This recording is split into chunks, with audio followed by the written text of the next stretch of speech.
Well, good afternoon, everyone. False start there. This extensive technical backup team that I have supporting this broadcast put me right. Just for those who don't know, I'm John Finnie, Green MSP for the Highlands and Islands. I'm here to do a question and answer session. Hopefully we'll get through as many questions as possible. Some of them, by their very nature, demand lengthier explanations. But in advance of doing that, I thought I'd maybe just outline what I've been doing during these exceptionally difficult times. In common with all my colleagues, Green Party colleagues at least, we are largely working from home. We're conducting a lot of business through these screens. This morning I was doing technical business via Skype. That's challenging. The technology doesn't always perform the way we want it, but it's very important that we maintain contact. Of course, like others, I have Facebook and Twitter pages for people largely used to provide information. Things for everyone, as I said, particularly perhaps our Muslim sisters and brothers. This is the first day of Ramadan, so can I wish all of them the very best. Can I maybe briefly outline that I've had regular contact with the Cabinet Secretary for Justice. That's one of my portfolio responsibilities. I had a discussion with him on Monday evening. That there was a ministerial statement on the Tuesday, some far-reaching proposals about the emergency release of prisoners. I also took part in the first official Justice Committee session, formal session I should say, where we questioned the Cabinet Secretary for Justice yesterday, and that seemed to go well. There was a question session the previous week that I was one of, I think, 19 participants in. That went with mixed results. I understand that it was broadcast quality for the broadcasters, but not necessarily broadcast quality for recipients. So I think we're all learning. I think I'm certainly not a technophobe, but I have a pen here and paper, and hopefully we'll get through some of these questions. Now, the first one is from Matthew. Matthew is a resident in the Northern Isles, and he says the Northern Isles, people in the Northern Isles often feel neglected by Edinburgh, especially under the current government. How can Holyrood build on the progress of the islands to ensure people in Orkney and Shetland feel properly represented? Well, firstly, apologies, Matthew. I'm one of your 8 representatives. Everyone has a constituency MSP and 7 regional MSPs. And I know that people there are not alone in feeling disenfranchised. If we're remote from Brussels, we're remote from London, then certainly a lot of the people I'm responsible for representing feel remote from Edinburgh too. Can I comment on some of the very positive things that have happened in relation to our islands? The 3 island authorities, that's Conwy and Shire, Orkney and Shetland, all got together and produced a document called Our Island, Our Future. Now, this was the bedrock of what became the Islands Bill.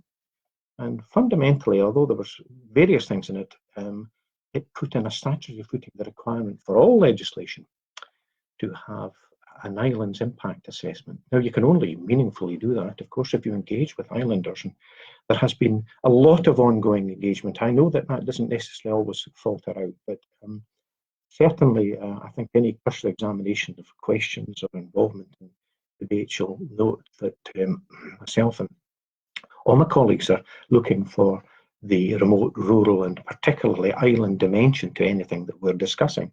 So that's a factor. Briefly cover some of the points that were covered in the Islands Bill. So it formally made Union and Shire, the Western Isles parliamentary constituency. It formalised that, whilst Orkney and Shetland had their own MSPs, put that in place. Also did something that will likely roll out elsewhere, and that is it allowed for flexibility at the local government level regarding the number of members per ward. Particular challenges, particularly in island communities where someone may in the past have represented an element of the mainland of the island group, but also islands. So we want best possible representation, and it's for locals to determine how that might be configured. Significant factor. Indeed, something that featured in the Smith Commission, that's the group, cross-party group that looked at how the devolutionary settlement could be enhanced after the referendum. and that was about the Crown Estate revenues being devolved to Scotland, coastal island communities receiving 100% of these net revenues that are raised, and about control of marine assets out to 12 nautical miles. So I do hear the frustrations, and they're not the first time they've been echoed with me. But can I assure constituents in the islands and indeed everyone that islands are at the forefront of our thoughts? I've had a lot of engagement in the engagement with a number of cabinet secretaries and parliamentary colleagues and indeed officials and island officials. What about the resilience of our islands? This is about the food supplies and transport links. So yeah, I get that you're remote. Shetland's a lovely place, Orkney's a lovely place, the Western Isles likewise. What I would say is, of course, that as a representative of the Highlands, I also represent the inner islands. And people, for instance, in Egg, Cana, Colonsay, they have very different needs. They may well be surrounded by water like other islands, and they look with envy to some of the facilities that exist in the other islands. So we're a rich and varied region, and we're all the better for that. But certainly our islands are neglected. What I would also want to comment on is a proposal from Highlands and Islands parliamentary colleague, constituent MSP Gail Ross, who has a members' bill that's seeking to, which I've lent support to, which is seeking to put in place for remote and rural communities the same considerations that are now a statutory requirement for island communities. Because, of course, the impact, and I think of the areas of Gail's constituency represents Northwest Sutherland, very remote, transport, care of our older people, a lot of challenges around that. So I hope that goes some way to reassuring Matthew and others that islands are at the forefront of our deliberations, a very important part, and that will continue to be the case. Now, the next question I have here is from Danny. And Danny says, do you feel this situation, and by that I'm taking the pandemic crisis, that is a global matter, not just a matter for us here in Scotland, of course. And delighted the First Minister talked about global solidarity, because that's the approach that will resolve this. A global response, not a local response. I'm told I need to try and speak up a bit. The mics are catching most of what I say. Sorry, I'm accused of being soft-spoken, but hopefully you're picking up a bit better now. Danny asks, do you feel this situation will catalyse land and growing local food reform, making land affordable to smallholders and growers? I would love to give just an unequivocal yes to that, but of course land is the source of our business in the proper sense, but it's also the source of much grief and inequality. Land is the key issue in the Highlands and Islands, and I fear that, as before, it will remain the subject of speculation. You know that the pattern of ownership in Scotland is completely different from similar countries in Western Europe. A very small number of people own a very significant amount of land, and we do need to change that. Danny asks about smallholders. Well, smallholders are a very unique category. There's not a great number in Scotland, and they do differ in terms, in many respects, from crofters. Now, I represent the crofting communities, and crofting, of course, was put in place to try and address some of the land injustices and many social injustices. Crofting is often seen as being in a perilous situation. I think that, and there's other questions regarding rural communities and how they're sustained. Absolutely key to that is looking at broadest possible use of our land, maximise the benefit for the local communities. We see many instances, we've seen in the Western Isles, and I've lent my support to the crofters there who are fighting multinational corporations about the use of the land for wind turbines, for instance. Now, I want to see local grazing committees benefit from that, not multinational corporations, who certainly have been assisted by the statutory bodies in so doing. So I'll always be at the forefront of trying to help community-based groups. In the face of sometimes very strong opposition, the corporate lawyers are a very cunning group, and they do have the ability to manipulate. But anyway, back to the issue of local food reform. There are ways we can tackle the issue of land. Land value tax is a factor, and it's something that we support, so that the value of the land, not its property, speculative value. Speculation is at the root of a lot of problems. What I would say to Danny is I don't see this issue as exclusively a rural issue. I think there are opportunities with vacant and derelict land. And a statistic that I came across, because this is one of the questions that came in early, a third of our population live within 500 metres of derelict land. A third of our population, 500 metres from derelict land. And land use is very important. The local plan, the local development plan, seems a very dry subject, but for those who are familiar with our planning process, it's key that community groups get involved in that. I was fortunate to lead efforts to ensure that the Scottish Government didn't dispose of two fields in the south side of Inverness to build more soulless houses, but rather that land was retained. And after much fighting, much prevarication from government officials, I asked lots of parliamentary questions. My favourite response to one of the questions was, I asked why they were disposing of this particular field. And they said it was because it was on a slope. I then went on to ask what they thought the implications for crofting and farming in the Highlands and Islands of Scotland might be if that philosophy was adopted. So it was with eagle-eyed local activists there, looking at the development plan, looking at this proposal. That land's now, half of it's been retained on the farm, which coincidentally you and I own. It's a Scottish Government farm, and the other half has been put over to allotments. So there are opportunities. There are opportunities. I was in Rothsay on the island of Bute in the summer there, and delighted to see boxes out around areas of social housing where people were planting vegetables for collection by the individuals. Maybe elsewhere referred to as guerrilla gardening. I don't know if they go for guerrilla gardening on Bute, but certainly I thought it was a wonderful initiative there, and there's a community initiative where there invariably all the good efforts that go in from these groups, they're involved with people who are difficult to find employment. They gain worthwhile work with the gardening enterprise there. So there's an awful lot that can be done. Maybe not so obviously direct as the frustration about the issue of procurement. So as a former Highland councillor, I was mortified that there was products being imported from Thailand for the school menu. That fortunately it ceased. We have large wholesalers from the Central Belt driving food up to the far north of Scotland, passing crofts and farms that could supply some of that food some of the time.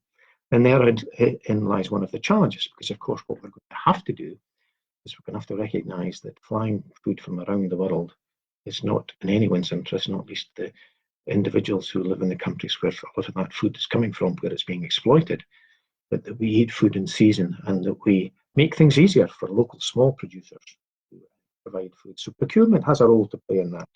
Now my colleague Mark Ruskell and I have a slight crossover in our portfolios. Mark's on the Clare Committee, the Environment and Climate Change Committee, and it deals with rural matters too. And Mark is a champion of the Good Food Nation Bill, and takes the view, as many of us do, that access to food is a human right and should be recognised as such.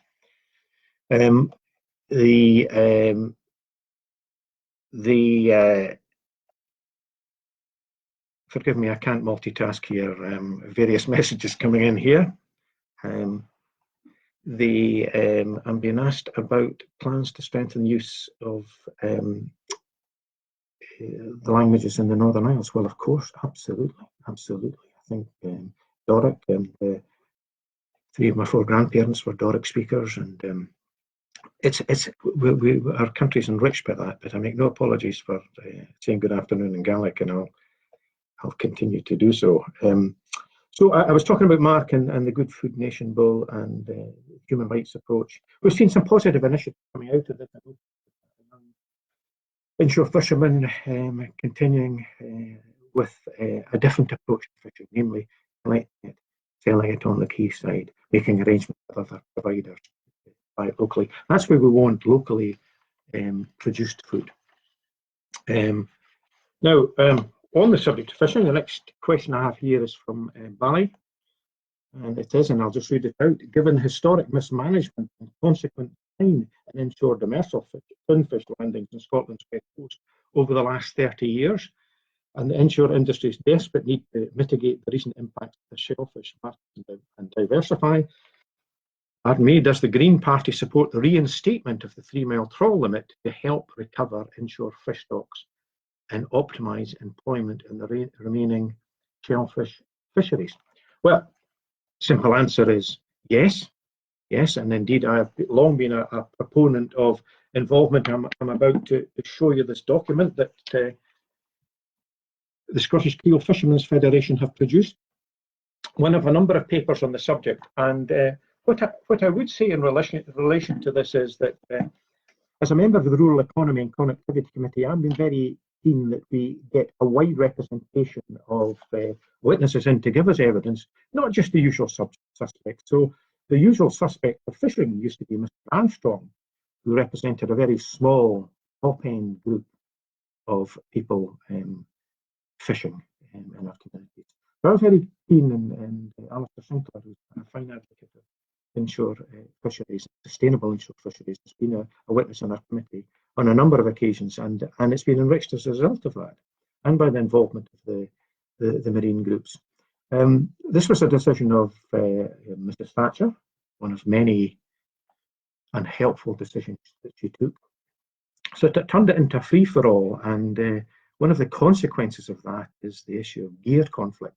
And there's a statistic somewhere here, if you bear with me, please. Gear conflict is where, for instance, dredgers will rip up creels, they'll drag them out to sea. And the statistic I highlighted in this was 85% of all gear conflict takes place within the 3-mile limit. Now, there's also, as part of the European Common Fisheries policies, member states should endeavour to give preferential access for small-scale artisanal or coastal fishermen. Fishing, of course, isn't gender-specific, and we have a lot of women involved in the noble profession too. It's absolutely important that we get this right. Now, some people have corrected me. They think that the 3-mile limit is a very blunt instrument. So I'm maybe putting that term in inverted commas, because what we should have is spatial management. And spatial management, a bit like planning on land, it's about doing the right things in the right places, because it's been suggested to be that in some few places there wouldn't necessarily be a requirement for the 3-mile limit. But as a general principle, that's one that should apply. And there's been some very unfortunate incidents. People will be aware of the flame shell beds that were dredged in Loch Carron. That's not alone. There's been issues across the West Coast. And there's a very strong lobby for the dredging group in the fishing community.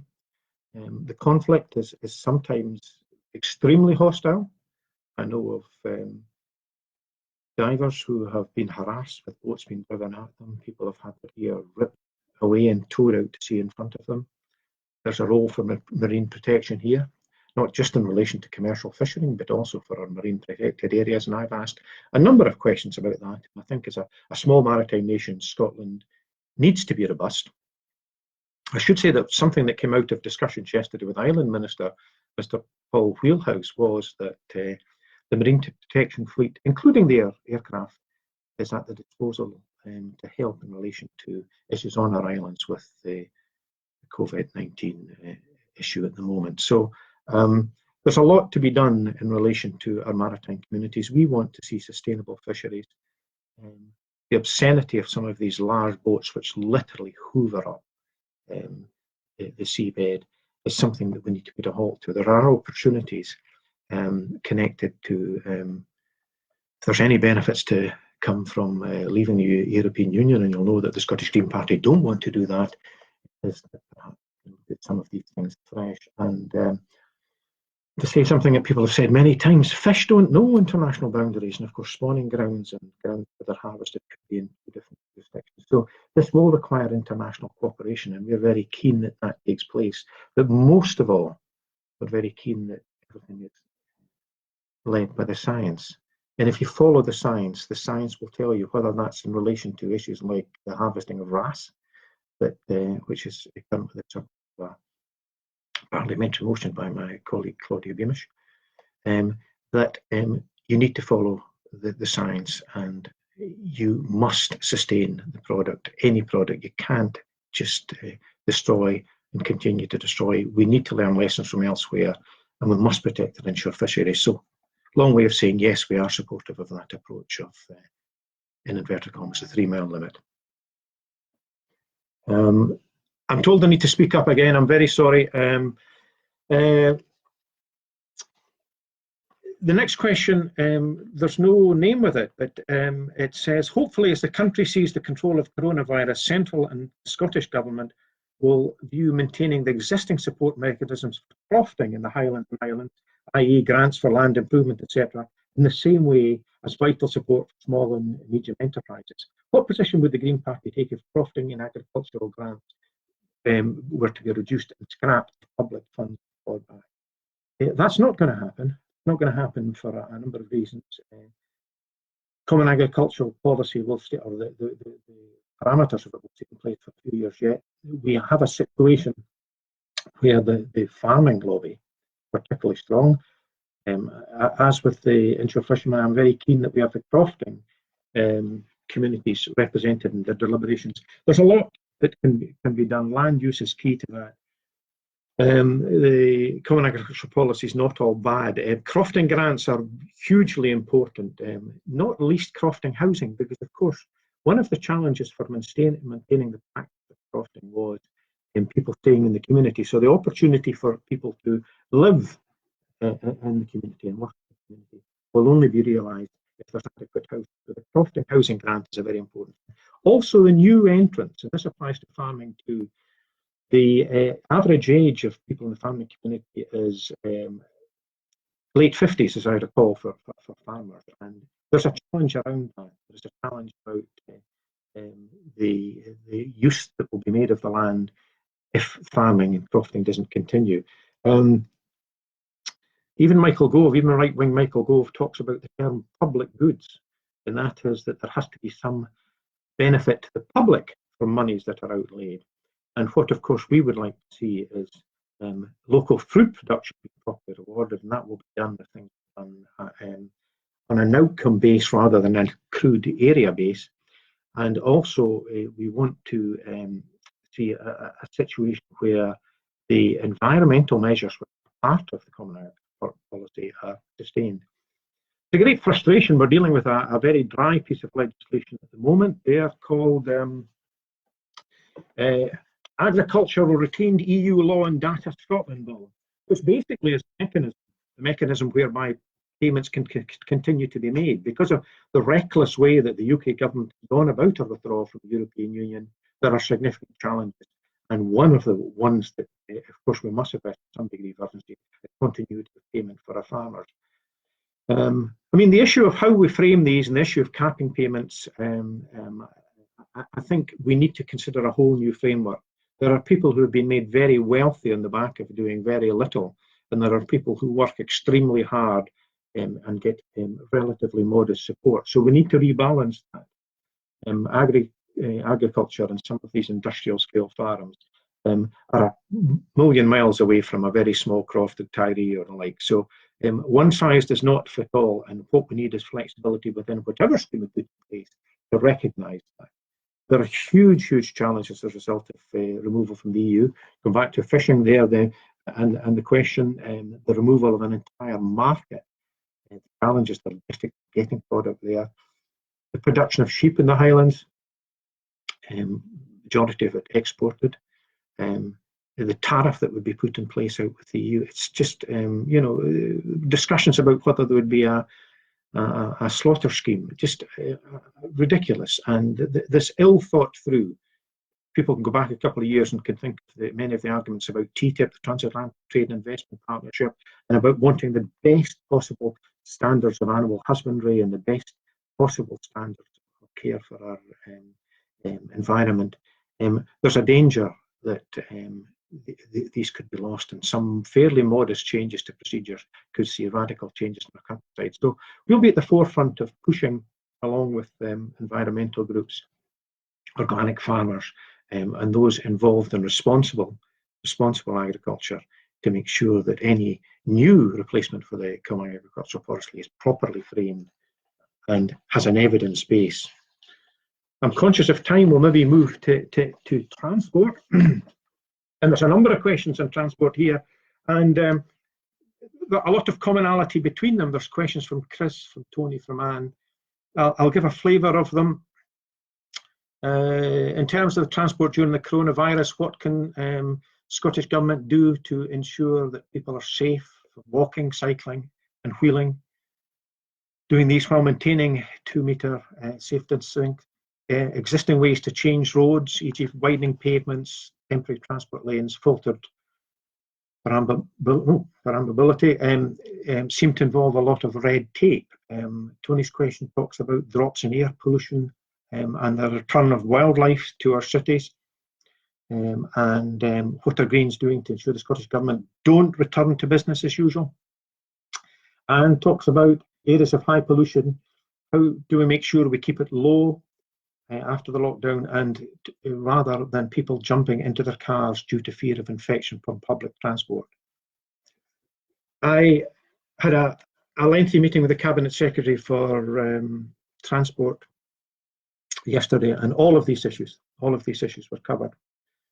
What I would say is I'm heartened, and there is to be a transport statement next week in Parliament, and it's been appropriate to necessarily breach some of the confidences that were shared regarding that.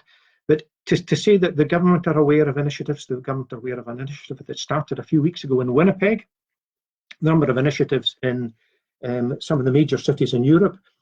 And this is about the challenge. The challenge isn't exclusively transport. This is a challenge that is primarily a health and indeed an environmental one, and that is, how does our existing infrastructure mean that we can maintain social distancing? And one of the questions there highlighted the extensive bureaucracy that there is around this. It's phenomenal.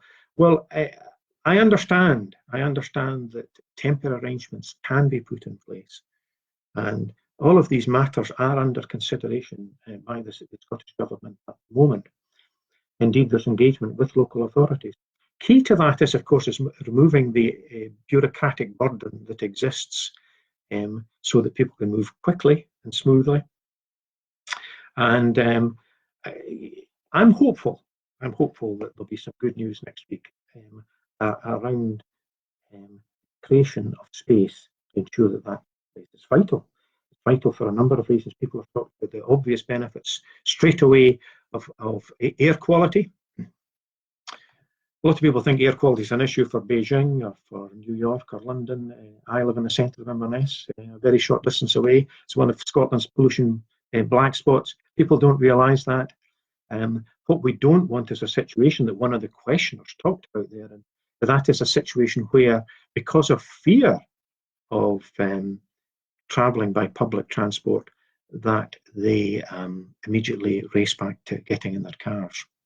And that is a genuine fear. It's a fear that the government are aware of. So key to moving from one system to another is the transitional arrangement. I can assure you that I think probably as much discussion as anything in the transport probably in the coming months to be about how that transition is managed. If I give you, for instance, my understanding of the position regarding rail travel, at the moment we have a reduced service. That service is tailored, hopefully, to provide transport for emergency workers, those at the front line of protecting us. As we go to increase, there will remain a challenge, and the challenge is about social distancing. So that, for instance, on a carriage that would ordinarily hold 100 passengers, it may be that that will only hold 10. Now, you don't need to be good at sums, and I'm not, to work out that that immediately brings a challenge regarding capacity. The same is true of buses. The bus companies have tried to be very helpful, and in many instances have been extremely helpful at altering their services slightly to try and accommodate NHS workers and care home workers. Because of social distancing, this has meant, and sadly on occasions people haven't been able to get on buses. On other occasions, routes that ordinarily would have been served by a single decker have been served by a double decker to do that social distancing take place. These are incredibly difficult issues because, of course, your average bus company doesn't have a whole fleet of double deckers waiting just to be used. They're deployed as they ordinarily would be, and certainly in many rural areas, they'll struggle to see a double decker bus. So transport is key to how we get out of this, and if many of the questions have highlighted, we certainly don't want a situation where some of the gains that have been made, that is the increased cycling, the increased walking, the enhanced air quality, are damaged by this rush back to the motor vehicle. So it's a complex issue. I'm glad I don't have to wrestle with the technicalities of it, but what I can assure everyone is that and many will be aware of the Pedal and Parliament's asks, and you would understand we have no difficulty supporting Pedal and Parliament. The whole issue of transport is going to change. We have a situation where the arrangements across GB, as I understand, we have direct management rather than franchise operating, because the trains, for instance, are running at some instances at 5% of the capacity that they were previously. Now that brings in challenges for the franchisee. Dare I say, it brings in opportunities for government, because effectively if you have direct management of Scotland Railways, then I might want to call it nationalisation. A lot of people would balk away from that. So there are opportunities there, and what we do need to do, of course, is ensure that people act responsibly. We've seen a lot of irresponsible driver behaviour. Indeed, I raised that with Police Scotland on behalf of one of the bus companies this week, where the drivers were just demented with some of the conduct. Some of the figures you've seen, just yesterday, 3 people driving in excess of 100 miles an hour in the Inverness area. This is unacceptable, and of course we hope for robust action from the police in respect of that. Of course, it's incumbent on all of us as walkers, as joggers, as cyclists to be courteous as well and respect distances. I'm sure we all meet the odd good person when we're out. It's incumbent on all of us to lead by example and ensure that our communities are as safe as possible. So there are opportunities in the transport front there, huge challenges, but hopefully we'll learn from experience elsewhere. Winnipeg, for instance, I think is 3-4 weeks ahead of us. There may be things that we can pick up on then, but watch the space next Tuesday. I won't be in the Parliament. I think my colleague Mark Briscoe is going to be picking up on that issue. Mark has a very keen interest in this, because Mark's members' bill, which I was dismayed wasn't supported by the other parties, to introduce a well-evidenced bill to introduce 20-mile-an-hour limits in certain areas. A life-saving proposal was rejected. I'd like to see that revisited on the back of this. It's probably not going to happen in this session, but at some point soon.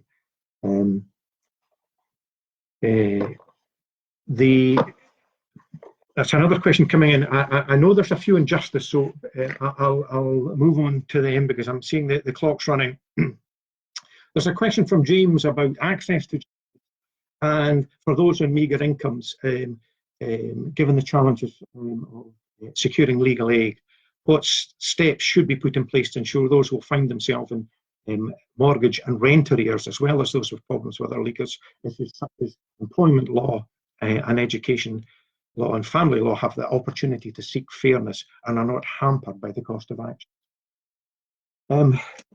Access to justice is one of these phrases which is regularly bandied about, but of course we've all only got access to justice if we can go to court as readily as every other citizen, and that is a challenge. It remains a challenge, certainly, in relation to civil proceeding.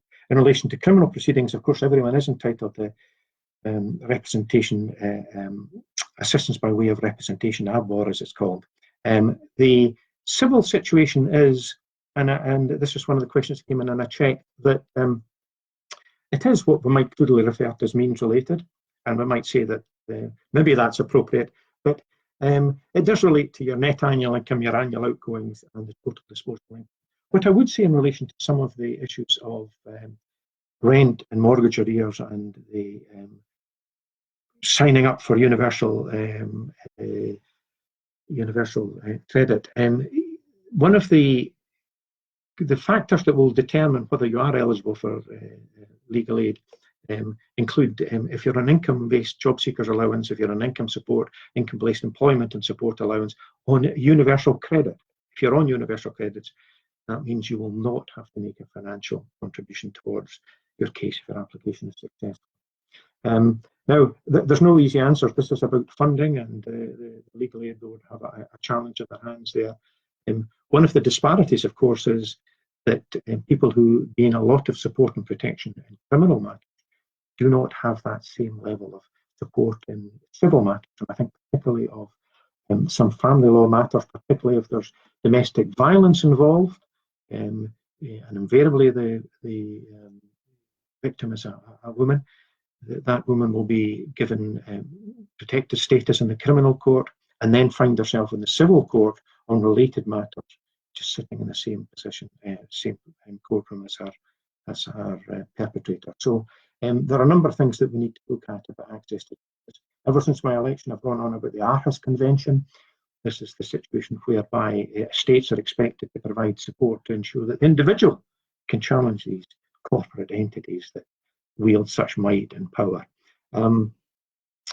I think there's one I want to touch on here, which is about new powers given to Police Scotland. And I'll read it verbatim because I think it's important. New powers are being given to Police Scotland, which, with a distressing lack of accountability. My local community group have put up a post, ostensibly from the police, about the increase in theft of tractors and farm equipment. But then, for some reason connected with organised crime in Bulgaria and Romania, dog whistle for Roma is the comment in that. I'm concerned that the police have been given new powers to detain and harass people in public and are putting out briefings that appear to be preparing the community to approve these actions. What are Green MSPs doing to confront mission creep in police authority?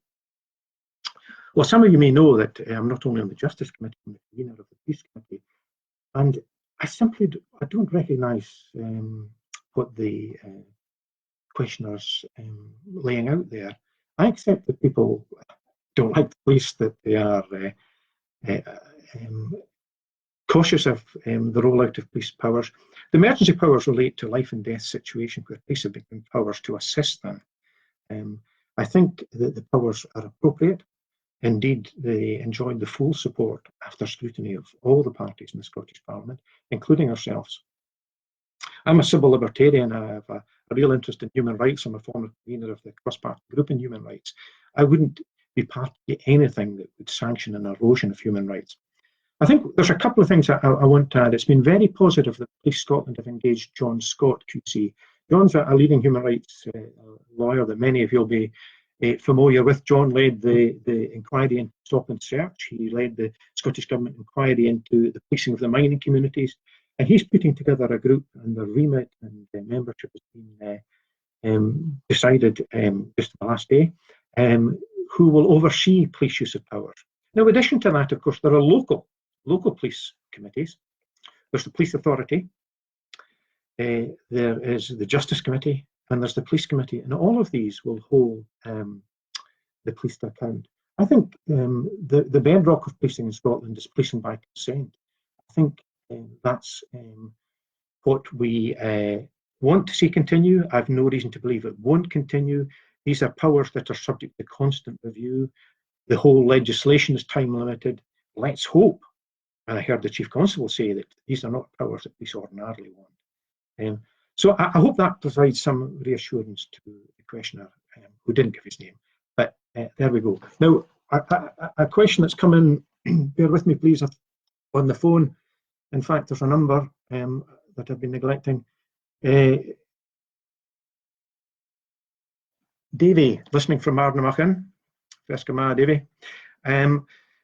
David describes an area over-reliant on tourism, struggling to see how we manage any relaxation and restrictions without bringing the virus to an area which so far has remained COVID-19 free.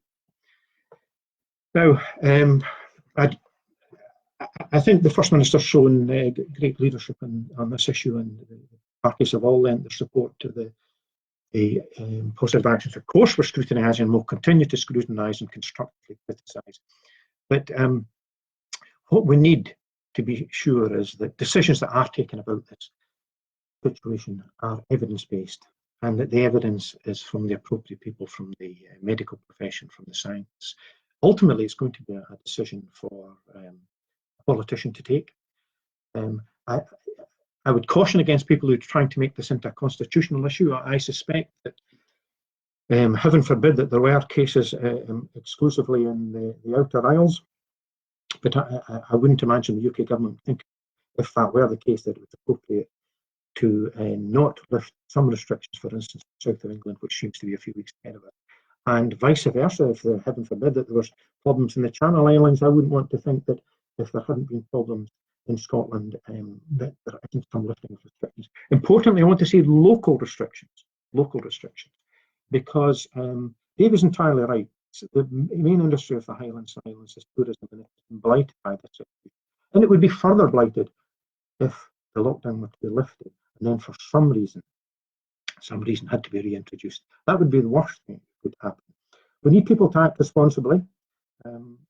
It's a blight in the Highlands that a number of people see it playground for their second properties. They're not homes because their home is somewhere else.